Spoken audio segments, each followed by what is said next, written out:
رشید ایک شہر میں رہتا تھا اور ہر وقت اداسی اور پریشانی میں گھرا رہتا تھا۔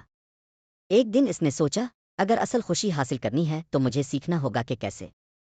رشید نے سیکھا کہ خوشی باہر کی حالتوں پر نہیں بلکہ ہمارے ذہن اور نظریے پر منحصر ہے۔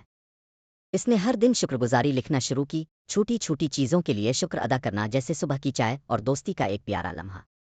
دھیرے دھیرے اس کا ذہن پرسکون ہونے لگا۔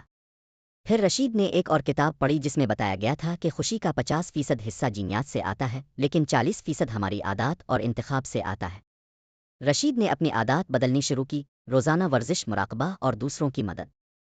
اس کا ذہنی دباؤ کم ہونے لگا اور زندگی میں رنگ آ گیا۔ زندگی کا مقصد اور شوق تلاش کرنا۔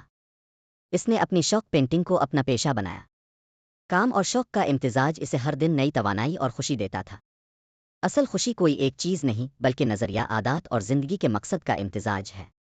جو سیکھتا ہے وہ اپنی زندگی کو رنگین اور سکون بھری بنا سکتا ہے۔